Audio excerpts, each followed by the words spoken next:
Assalamualaikum warahmatullahi wabarakatuh, Sobat Speed. Nah, di depan saya ini ada sebuah headlamp atau lampu depan dari CBR 250 RR ya, yang 2 piston.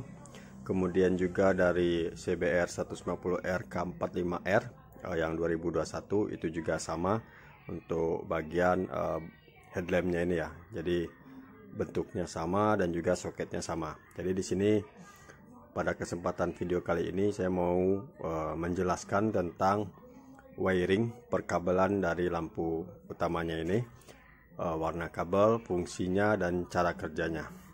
Nah, di sini untuk bagian PCB-nya ini dan juga bagian reflektor ini sudah saya lepas semua, sudah saya bongkar semua. Kebetulan motor ini mau pasang bilet nantinya ya, teman-teman bisa juga nanti tonton videonya kalau biletnya sudah datang, sudah ada, dan kita akan buat juga video tentang pemasangan bilet. Nah, di video kali ini saya hanya akan fokus menerangkan untuk jalur-jalur dari headlamp ini, seperti apa jalurnya, fungsinya nanti jika ada kerusakan atau ada kendala. Nah, teman-teman bisa tahu ya seperti apa cara kerjanya, ataupun nanti teman-teman misalnya mau penambahan alis, mau mengganti alis ya, alis running yang RGB atau sebagainya, itu teman-teman tahu jalur-jalur kabel yang mana yang akan disambung nantinya. Nah, jadi di sini lampunya ini kita mau ulas bawaan standar pabriknya seperti apa cara kerjanya ya. Ini lampunya normal, tidak ada kendala sama sekali. Jadi makanya saya akan ulas bagaimana sih cara kerja dari lampu ini dalam kondisi normalnya. Oke, jadi di sini batoknya ini yang seperti ini ya, lampu depannya. Ini mau saya singkirkan dulu, yang lainnya yang tidak perlu kita akan ulas dulu bagian PCB-nya ini. Oke. Nah, lanjut sekarang kita ke bagian PCB-nya. Untuk di bagian soket, di sini menggunakan soket yang 1, 2, 3, 12 pin ya. Nah, ini soket 12 pin. Dan untuk kabelnya di sini hanya terdapat 9 kabel ya. Nah, di sini hanya terdapat 9 kabel. Kemudian untuk jalur ke PCB-nya, nah di sini inputnya ada 2 dari ini ya, yang ini yang dari soket keluar. Kemudian soket ini nanti ke bagian reflektor, lampu jauh dan lampu dekat, dan ini soket di sebelah sini ini ke bagian DRL-nya dan sen ya. Untuk PCB-nya di sini milik Koito ya, jadi ini produksi dari Koito, berarti sama dengan PCB-nya R15 Yamaha, kebanyakan memakai Koito seperti ini ya. Nah, untuk CBR 250 RR ini dan CBR 150R K45R, untuk bagian modul itu berada di dalam batok ini ya, jadi tidak connect dengan ECU lagi ya, sama seperti motor motor Vario. Yang Vario itu masih yang lama masih connect dengan ECU, tapi untuk yang CBR yang lama juga kalau tidak salah itu juga connectnya ke bagian ECU ya. Nah, untuk CBR 250 RR dan K45R itu modulnya sudah ada di dalam batok ini. Jadi untuk arus input dari motornya ini dia sudah menggunakan arus 12 volt ya. Nah, di bagian belakang batoknya juga itu ada keterangannya di situ, inputnya 12 volt ya, untuk jauh dan dekat 12 volt. Nah, cuma nanti perbedaannya di sini di lampu jauh dia bukan main plus ya. Kalau di Yamaha kebanyakan dia main plus ya, jauh dekat main plus, sementara di CBR ini untuk dekat dia plus, dan untuk jauhnya, untuk tiga lampu jauhnya dia bermain di massa ya. Nah, nanti akan saya terangkan. Sekarang saya mau ambil dulu catatannya.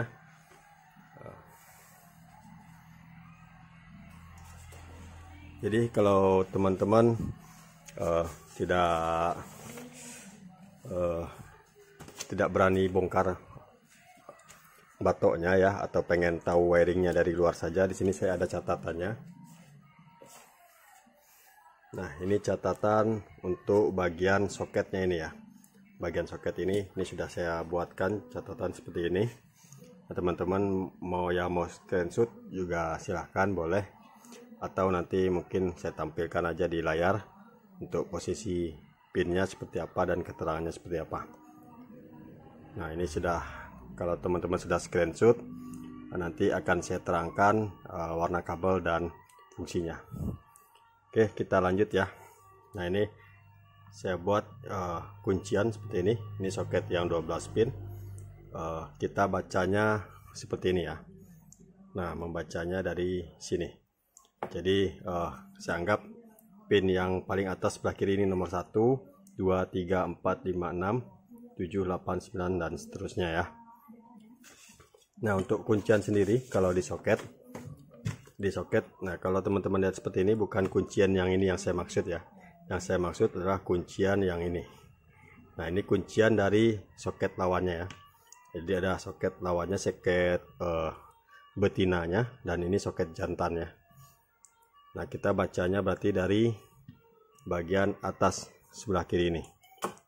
Oke, ini saya buka dulu catatannya. Nah, kita mulai dulu, awali dari atas sini ya, sebelah kiri.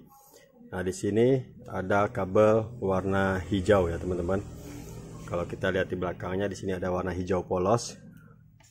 Fungsinya di sini adalah untuk masa lampu utama dan juga untuk masa lampu DRL berikut lampu sen ya. Jadi di sini masanya gabung semua ya.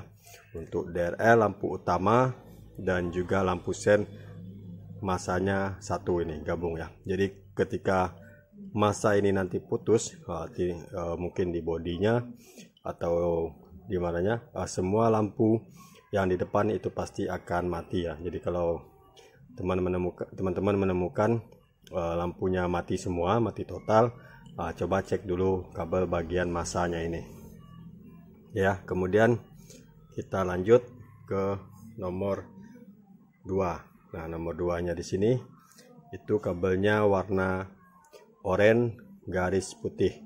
Nah, oranye garis putih ini di sini fungsinya adalah sebagai plus untuk lampu DRL sebelah kiri, dan arusnya ini didapat dari saklar kiri ya. Dari saklar kirinya ya, itu terhubung juga dengan sennya ya. Tapi nanti dia ketika kita mengsen, misalnya kita tekan sen kiri, nah di sini dia arusnya akan terputus ya. Jadi DRL-nya akan mati, kemudian yang menyala tinggal lampu sen kuningnya. Jadi nyalanya itu bergantian ya. Kalau untuk standarnya ini, untuk nyala sennya itu bergantian dengan lampu sen. Nah, kemudian di sebelahnya ada kabel warna biru garis putih ya. Mudah-mudahan teman-teman bisa lihat. Nah, ini kabel biru garis putih. Nah, biru garis putih ini adalah arus untuk input lampu dekat dan jauh ya. Jadi kalau kabel biru garis putih ini putus, otomatis lampu dekat dan jauh itu tidak bisa menyala ya. Teman-teman kalau mau pasang tombol on off lampu, nah bisa memutusnya di kabel biru garis putih ini. Jadi nanti teman-teman potong kabelnya, kemudian dibuatkan saklar, bisa dipasang di stangnya atau mungkin di cover body bagian samping di depan ya. Terserah teman-teman mau pasang di mana. Jadi yang intinya kabel biru garis putih ini adalah plusnya lampu dekat dan lampu jauh. Jadi input lampu dekat dan lampu jauh ya, plus. Kemudian kita lanjut yang ke sebelahnya. Di sini ada biru garis kuning. Nah, di sebelah biru garis putih di sini ada biru garis kuning. Nah, ini biru garis kuning. Untuk biru garis kuning ini adalah kabel yang menuju ke indikator lampu jauh yang ada di speedo. Jadi ketika nanti lampu jauh di saklar kirinya kita tekan dan kemudian lampu di depan di headlamp ini menyala, nah di sini dia akan memberikan sinyal ke indikator lampu jauh di bagian speedo. Kemudian kita lanjut lagi ke sebelahnya lagi. Nah, di sebelahnya lagi di pin nomor 5. Nah, yang ini ada biru langit atau biru muda ya. Sama halnya dengan Honda, rata-rata kalau untuk warna biru muda polos ya atau biru langit itu biasanya untuk arus plus sen sebelah kanan ya. Nah, jadi teman-teman, untuk sen sebelah kanan berada di posisi pin nomor 5. Nah, selanjutnya kita geser ke sampingnya yang di sini kosong, tidak ada koneksi. Jadi yang pin nomor 6 ini kosong. Lanjut ke bagian bawahnya. Nah, di bawah hijau ini, di bawah soket hijau, di sini ada kabel warna hitam garis coklat. Nah, ini untuk warna kabelnya hitam garis coklat. Nah, untuk hitam garis coklat ini adalah arus setelah kunci kontak, dan fungsi arus di sini adalah untuk sebagai power dari lampu DRL-nya ya. Jadi lampu DRL kiri kanan powernya dia satu dari sini, dan juga untuk lampu sennya juga powernya juga dari sini ya.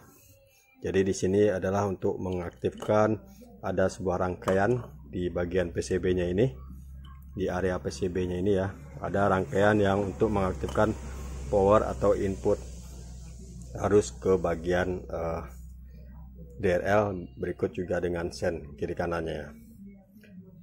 Seandainya di DRL-nya lampu sennya aja yang putus ya teman-teman, lampu sen berikut juga dengan lampu DRL-nya tidak menyala, nah teman-teman bisa cek di kabel hitam garis coklat ini, kemungkinan di sini ada yang terputus, ataupun kemungkinan juga skring ada yang terputus di bagian box skringnya ya. Nah, teman-teman cek aja nanti di bagian box skringnya itu ada untuk bagian DRL ini yang kabelnya warna hitam garis coklat, dan ini juga hitam garis coklat untuk ke bagian lampu stop lamp juga ya. Jadi lampu stop lamp juga dari arusnya hitam garis coklat seperti ini. Nah, kemudian selanjutnya kita masuk juga ke bagian sebelah dari kabel hitam garis coklat. Nah, di sini di pin nomor 8 ya. Nah, di pin nomor 8 ini yang bagian sini posisinya. Nah, kalau dari kiri di bawah nomor 2 atau pin 8. Untuk warna kabelnya di sini adalah biru muda garis putih. Nah, biru muda garis putih. Arus biru muda garis putih ini adalah arus dari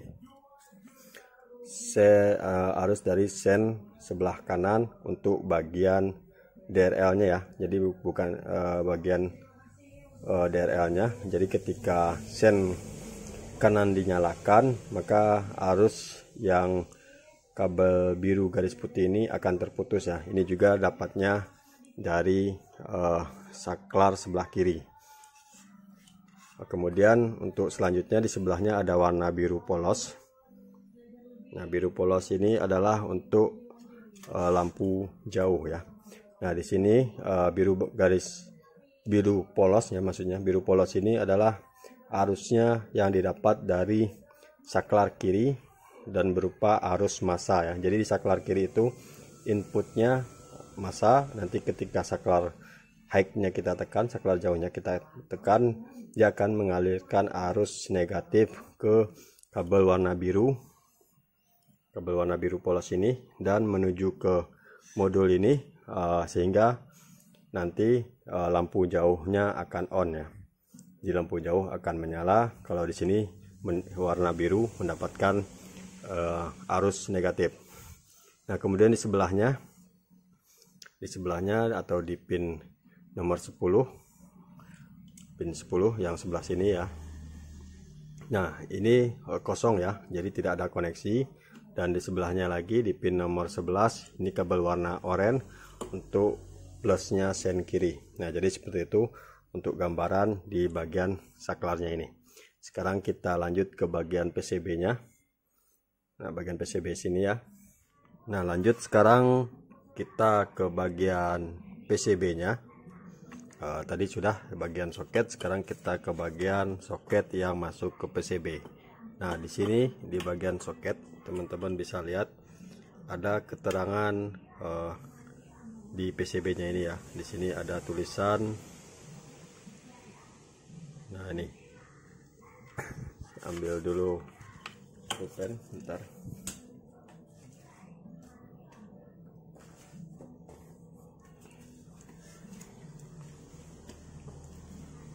Ya. Nah, di bagian PCB-nya teman-teman bisa lihat di sini ada semacam petunjuk. Di sini ada tulisan low, GND, low, GND, MTR, high, NC, kemudian di sebelahnya lagi ada high juga. Di sini ada TR, ada PW, ada PR, PL, dan TL. Nah, di sini saya mau terangkan juga apa sih yang dimaksud dengan tulisan seperti ini. Nah, sini sudah saya buatkan catatan agar teman-teman juga bisa paham ya. Mungkin teman-teman yang buka usaha mau belajar servis headlamp, nah di sini teman-teman bisa memahami dari maksud PCB itu dengan kode dengan kode tulisan seperti ini. Nah, untuk LO ini adalah singkatan dari low ya, atau bisa disebut dengan lampu dekatnya. Kemudian untuk GND ini adalah singkatan dari ground atau kita biasa sebut massa ya. Kemudian untuk MTR ini adalah meter. Nah, meter ini adalah yang menuju ke speedo ya, untuk indikator lampu jauhnya. Kemudian ada tulisan high atau high, kalau singkatan dari high itu ya, lampu jauh, untuk high ini. Kemudian untuk T garis miring R itu adalah turn right atau sen kanan. Kemudian untuk PW nya, nah untuk PW ini adalah post power ya. Post power itu adalah input DRL kiri kanan dan juga sekaligus untuk sennya ya. Kemudian untuk PR ini adalah post right atau bisa disebut juga DRL kanannya, lampu senja kanan. Kemudian PL adalah post left, DRL sebelah kiri, lampu senja kiri. Dan terakhir adalah TL atau turn left atau biasa disebut juga sen kiri. Nah, dari semua ini untuk arusnya di sini hanya satu yang massa ya, yang selebihnya ini arus plus semua. Berikut juga dengan yang speedonya ini juga ke indikator speedo, nanti keluar arusnya itu plus ya, yang menuju ke speedo. Nah, jadi seperti itu untuk gambaran dari PCB-nya ini. Nah, untuk posisinya teman-teman bisa lihat di sini. Nah, untuk low sini tadi sudah saya terangkan plus low. Nah, tapi di sini sebenarnya ini juga adalah plus lampu dekat dan jauh ya. Warna kabelnya biru garis putih. Nah, tadi kan saya sudah terangkan kabel yang di sini. Nah, dia terhubungnya ke sini. Kemudian untuk ground yang hijau. Nah, jadi di Honda massanya itu warna hijau. Kemudian biru garis kuning ini adalah untuk ke speedometer. Nah, teman-teman bisa cek juga di soket speedometer, nanti pasti ada kabel warna biru garis kuning. Kemudian di sini juga ada kabel warna biru polos ya, ini untuk lampu jauh yang bersumber dari saklar sebelah kiri ya, arusnya massa yang masuk ke sini nantinya. Jadi arus massa itu ada dua ya, massa dari semua lampu dan juga massa untuk lampu jauh ya. Maaf ya, tadi saya sebut hanya satu ya. Jadi massanya itu ada dua. Yang di sini massa untuk lampu dekat sekaligus massanya lampu DRL dan massanya sen. Sementara massa lampu jauhnya ada di area sebelah sini. Nah, kemudian untuk sebelahnya lagi di sini ada biru muda ya, atau biasa disebut juga biru langit ya. Nah, di sini untuk bagian sen sebelah kanan. Kemudian ada hitam garis coklat, ini untuk powernya lampu DRL. Dan sebelahnya lagi ada biru muda garis putih untuk plus DRL. Kemudian sebelahnya lagi ada oranye garis putih plus DRL juga, yang sebelah kirinya. Kemudian yang oranye ini plus sennya sebelah kiri. Nah, jadi seperti ini untuk gambaran di bagian PCB-nya ya teman-teman. Silakan ya, mau screenshot juga boleh. Nah, ini kita screen seperti ini. Nah, jadi di pembahasan video yang kali ini saya hanya membahas tentang jalur perkabelan aja ya, dari soket maupun dari PCB-nya seperti apa susunan dan cara kerja dan juga fungsi-fungsinya ya. Nah, nanti kemungkinan di part kedua, nah karena ini videonya juga lumayan panjang ya, di part kedua kita akan tes menggunakan adaptor 12 volt ya. Jadi lampu dari CB 140R K45R atau CBR 250RR ini jalur untuk lampu dekat, lampu jauh dia bermain di 12 volt langsung, itu sudah bisa kita tes ya. Berikut juga dengan DRL dan sennya kalau kita tesnya dari luar ini ya. Tapi kalau sudah dari soket ini, sudah soket yang menuju ke PCB nya, nah ini harusnya sudah diturunkan oleh modul yang ada di rangkaian PCB nya ini. Nah, jadi seperti itu gambarannya. Nanti teman-teman nantikan aja part keduanya, kita akan tes di soket ini langsung menggunakan arus 12 volt, bisa menggunakan aki atau menggunakan adaptor ya. Kalau saya lebih suka tesnya menggunakan adaptor 12 volt karena di adaptor itu sudah ada proteksi untuk short ya. Kalau seandainya ada jalur yang short, dia bisa memutus arus yang masuk ke soket yang kita sambung sini ya. Kalau langsung ke aki sebenarnya juga bisa, tapi nanti kalau kita salah sambung ya risikonya kalau langsung ke aki salah sambung karena tidak ada proteksinya, ini bisa merusak PCB atau konslet ya. Oke, sekian dulu dari saya untuk video part pertama tentang wiring perkabelan dari soket dan PCB nya. Teman-teman nantikan nanti di part kedua, mungkin saya sematkan juga di deskripsi jika sudah saya upload untuk part keduanya. Jika ada pertanyaan silakan teman-teman tinggalkan di kolom komentar. Kalau dirasa video saya ini bermanfaat ya, mohon bantuannya untuk like, komen, dan share ya ke teman-teman yang lain, ke sesama para teknisi yang baru-baru belajar. Mungkin saya juga sebenarnya juga baru belajar. Jadi saya akhiri dulu video kali ini. Assalamualaikum warahmatullahi wabarakatuh. Bye bye.